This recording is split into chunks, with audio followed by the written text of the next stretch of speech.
Hi friends, இது எனக்கு மீஷோவில் வந்த ஆர்டர். இதை நான் பேக் பண்ணும்போது ரொம்ப பயந்துட்டு தான் பேக் பண்ணேன். ரிட்டர்ன் வந்துருமோ, ரிட்டர்ன் காசு போயிருமே, அந்த மாதிரி ரொம்ப பயந்துட்டு இருந்தேன். பட் ரிசல்ட் ரொம்ப நல்லா இருந்துச்சு. நான் ட்ரை பண்ண டிப்ஸ் உங்களுக்கும் சொல்கிறேன், நீங்களும் ட்ரை பண்ணி பாருங்கள். நான் இது ரொம்ப சிம்பிளாக தான் பேக் பண்ணேன்.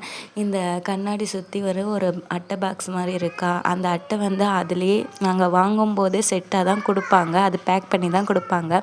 நான் ஃபோட்டோக்காக ஓப்பன் பண்ணியிருந்தேன்.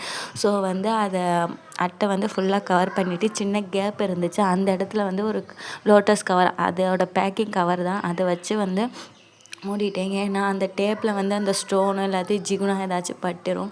ஸோ வளையல் வேஸ்ட்டாக போயிடும்னா ஃபுல்லாக டைட்டாக கவர் பண்ணிட்டேன். மிச்சம் வச்ச கவர் ஃபுல்லாக 4 பக்கம் மேட்ச் ஆகுற மாதிரி ஃபுல்லாக ரொம்ப டைட்டாக தான் கவர் பண்ணேன். என்னோடய அதிர்ஷ்டம் இந்த நூல்கண்டு பாக்ஸ் வீட்டில் இருந்துச்சு.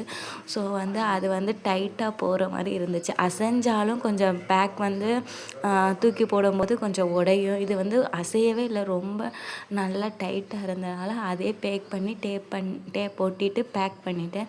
ரொம்ப ரொம்ப முக்கியமாக நான் பண்ண டிப்ஸ் என்னென்னா, அவங்களுக்கு கைட் பண்ணேன். ஒரு லெட்டர் எழுதி இந்த மாதிரி கண்ணாடி பொருள் இருக்குது, ஸோ சேஃபாக ஓப்பன் பண்ணுங்கள். எனக்கு தெரிஞ்ச அளவுக்கு நான் ரொம்ப நல்லா தான் பேக் பண்ணியிருக்கேன். ஸோ நீங்களும் என்ன சொல்கிறது, கொஞ்சம் நல்லா ஹேண்டில் பண்ணுங்கள். அவசரமாக திறக்காதீங்க. அந்த மாதிரி எனக்கு தெரிஞ்ச டைலாக் நான் எழுதினேன்.